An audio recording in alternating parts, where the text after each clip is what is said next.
October 2015. A secure phone rang inside the CIA headquarters in Langley, Virginia. The private number of CIA Director John Brennan lit up. Hesitantly, he answered it. On the other line, a voice said his name. Then he spat an insult. Brennan's face stiffened. This was not a joke from his grandson. This was one of the most powerful people in the world. The head of the CIA was being cursed in surprisingly good English. "How did this number get here?" he asked sternly. The caller laughed and showed off the ease with which it was done. Before hanging up the call, he even made a taunting statement, as if they already had control over him. Brennan was stunned. The line was cut, but the doubt was just beginning. Who called, and how did they get that number? The CIA chief remained holding the phone, his heart pounding. The limit had been exceeded. 4,000 miles away, a child sat at his laptop, continuing to laugh. He was not yet finished, far from it. Meet Kane Gamble, 15 years old, from Colville, United Kingdom. With a population of 33,000, coal mines, and quiet streets within the community. Far from any CIA station, Kane lives in an ordinary house, made of red brick with his family. But behind closed doors, he is a different person. He calls himself Kraka, leader of Krakas with Attitude, or CWA, a rebellious group of internet troublemakers. Kane doesn't have black clothes or a code book. He's just a kid with a big mouth and good at using Google. In the morning, he goes to school like an ordinary teenager. But in the latter part of the year 2015, his nights were full of angry typing. He is angry at the foreign policy of the United States, at the wars in the Middle East, in Gaza, at the drone attacks. For him, the CIA and FBI are not heroes but villains. In forums and chat rooms, he rants against corruption, the erosion of privacy, and the situation in Palestine. It sounds intense, but he is sincere. He wonders why agencies with billions of dollars in funds might lie and spy while a young person like him can challenge them. His mother probably has no idea that he knows John Brennan. For her, Kane was just a child in the room, sometimes appearing absent-minded, fiddling with his laptop. Kane found other youths with the same views on the internet. They formed the CWA through conversations on Discord and on unsafe forums, sharing system entries, jokes, and dreams of exposing the truth. Some are in the United States, like a man called Default, and others are in the United Kingdom. Together, they have no money and no special technology, only anger, curiosity, and the belief that their voices are stronger than others expect. But what happens when that anger finds a target? Kane and his group gathered on Skype in front of a map of the intelligence community. The names were mentioned one by one. James Clapper, Obama's intelligence chief. Avril Haines, a senior advisor. Jay Johnson of Homeland Security. They are just testing the waters, not yet ready to bite the lion's tail. One night, they targeted James Clapper. This is an easy target. Cy Clapper, like many senior officials, accidentally released personal information on the internet. They found his phone at home and residence simply by searching on Google. In other words, he himself revealed his information. A quick social engineering tactic gave them the details of his home line. Kane called Clapper's house and transferred the line to the Free Palestine movement. Now, every call becomes noise and chaos. Default expressed admiration for what was done on Twitter.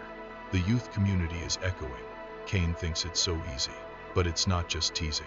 His voice trembled slightly as he boasted about what he had done. Their words were excessive. Because of this success, the CWA raised the level. They hacked an FBI secret database called the Law Enforcement Enterprise Portal and obtained some local criminal records. This is against the law but entertaining. 1 minute is a bored teenager. The next is a ghost inside the FBI system. They put some files on the internet with a mocking message. Now, law enforcement agencies in the United States began to whisper about who these children are. Meanwhile in London, the words of Edward Snowden echoed. What does it imply that a single call can shame the entire intelligence community? The group laughs, but as their actions intensify, the authorities notice the CWA posts. On the top of their list is an important target, John Brennan, the director of the CIA. For the CWA, this is Operation Leviathan, the confrontation with the head of the CIA. Brennan forwarded the emails from his White House account to his AOL account, assuming it was safe. But Kraka's group only needed one thing, the key to that account. Kane's method did not use viruses or brute force entry. Social engineering only, pure persuasion. First, the CWA performed a reverse lookup on the phone number. Brennan was listed as a Verizon mobile customer. Kane called Verizon technical support. He pretended to be a technology colleague and pretended to have a customer in the area. The representative was confused, but wanted to help. When Verizon asked for an employee code, Kane immediately invented a believable 6-digit code. It passed. The representative provided the details of Brennan's account, the account number, a 4-digit PIN, a backup phone number, address, the registered AOL email, and even the last 4 digits of his credit card. Kane's smile widened. He already had almost everything he needed. Next is AOL customer support.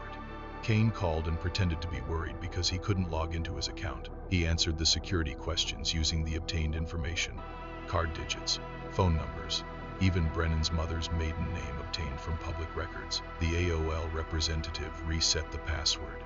In an instant, Kraka held the email of the CIA director. He logged in, and his eyes widened. Hundreds of emails appeared. Many were old, some were passed from the CIA.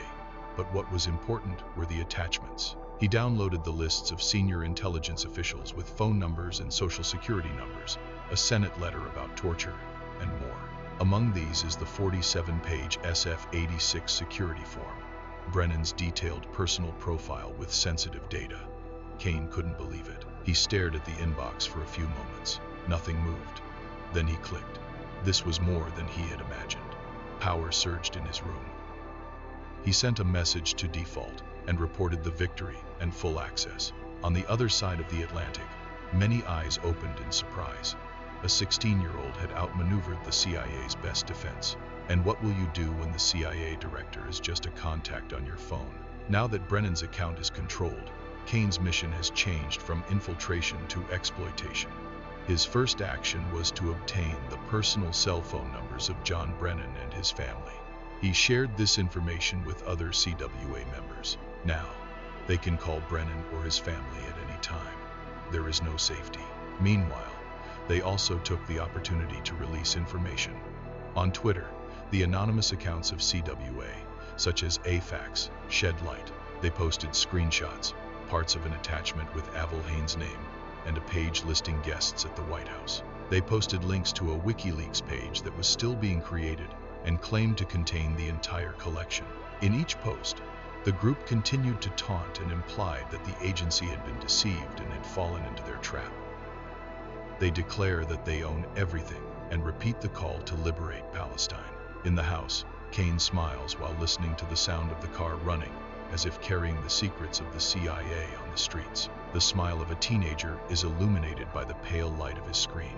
One of the members temporarily went live on Twitch without showing their face, explaining how they got in. It's all just showing off in public. The stage of harassment followed. They started calling Brennan's family repeatedly. Kane shared via video chat what he did, that he called Brennan's wife while she was talking to AOL support and almost made her scream. There is another one who shared a terrifying screenshot of his computer. CWA was able to enter Jay Johnson's smart television and display a message on its living room screen saying they controlled him. Jay Johnson's wife, the head of Homeland Security, received a threatening voicemail. They were also able to divert calls to Jay Johnson's house and taunt as if they were inside his network. John Brennan has completely fallen silent. Security was increased, meetings were closed, and everything was made confidential. All of this was because of an overconfident teenager. But it wasn't enough for Kraka. On the 16th of October, while laughing into his microphone on Discord, Kane challenged the world. He boasted that he got the CIA's number, and every time they tried to recover their AOL account, they would take it again. He recounted that John asked how much they wanted, and he replied that he only wanted the freedom of Palestine. The group burst into laughter at the memory. The news spread in the United States. A major newspaper smelled the scandal. The email of the CIA director was hacked. Secrets were released. Social media was enraged. The FBI and CIA became alert.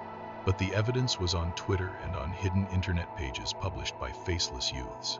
The United States believed that a global syndicate was behind it using social engineering. If they can enter the CIA, what will stop the next one? Two camps were formed. The CWA feels they are invincible. U.S. agencies are scrambling. The FBI's branch in the Eastern District is angry. They released an extraordinary statement to the public that hackers used social engineering to access the accounts of high-ranking officials. The threatening calls and the leaking of secrets are frightening to hear. They called it cyber terrorism. There was a headline that referred to them as high school students addicted to vice. But no one was laughing anymore. By September of the year 2016, the FBI had caught two Americans known as Boggs and Default, important members of CWA. They faced the cases in court in Alexandria. The news revealed a hint that there were other members on the other side of the Atlantic. In Leicester, the atmosphere changed. Broadband usage increased while servers were being examined, and for the first time there was a trace of investigation. At home, Kane hardly noticed it. He kept laughing at the memes. The thrill of victory wasn't over yet. The children raised the target even higher. The networks of the Department of Justice and the FBI's own law enforcement enterprise portal were tested. Think of the secret files of FBI agents that might be in the hands of unknown people. Security analysts are rushing to find clues.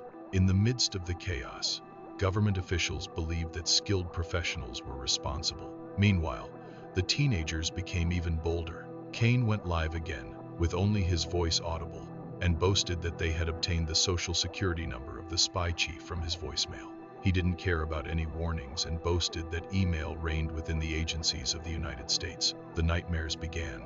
The authorities followed the flow of money, cut off accounts and changed passwords, but they kept coming back. Not long after, the British authorities knocked, but a few days before that, Kane's house was still peaceful. He was awake at night and playing. The group pushed the last step. Could they completely disrupt the entire security apparatus? The chessboard is laid out, but who will move next? February 9th, year 2026. Early morning, cold and quiet. In Leicester, the police arrived at an ordinary house on an ordinary street. Inside, Kane was wearing a hoodie and half asleep in front of the keyboard. When the officials introduced themselves as a unit against cybercrime, it seemed like something broke inside him. He was arrested on suspicion of hacking U.S. officials. The laptops, phones, and even the can of Coke Zero he was drinking while busy were taken. In his hazy understanding, a thought came. The game was over. The CWA empire stopped. For the first time, Krakow was in a place he never thought he would reach. Caught, but it doesn't end there. On the other side of the ocean, the FBI also caught two more of his American friends in the same year. The dominoes fell silently. The extensive CWA campaign stopped. During the trial, the prosecutors repeatedly uttered the word cyber terrorism and mentioned the families who were frightened and the secrets that were revealed. In court, Kane was silent. They will call it justice, but he still insisted that he had no intention of hurting anyone. He was just a child who wanted to make a point from his room. The judge sent him to a youth detention center for 2 years. The world breathed a sigh of relief. However, the ending was not as clean as the FBI expected. There are other parts of the CWA that remain unidentified and not caught. Or were they caught? How many teenagers will be able to watch this and think if they can also be like that? The CIA tightened the rules, but can they completely overcome someone who only needs a phone line? As Bales said, one thing is clear, a powerful symbol has been overturned. A teen hacker was arrested. Yes, but didn't he win first? In the end, it was proven that the human element is the weakest part. All the firewalls and encryption in the world became useless when a trusting teenager held the phone. This was not done by a state. This is an ordinary child who used charm and open data against the most closely guarded secret. Ego, youth, and anger brought down the layered security systems. The lesson: even the highest walls can fall with a simple voice and a little social intelligence. They know the zones of war and global threats, but not the threat in a British room. The great illusion was shattered. In cyberspace, absolute control is just a myth. In the quiet ending, the question remains as to who really holds the power and who is watching, ready to make the next move. The game is not over yet. If you think this story is wild, wait until you hear how the dark web marketplace that sold your identity was dismantled. Here is that story.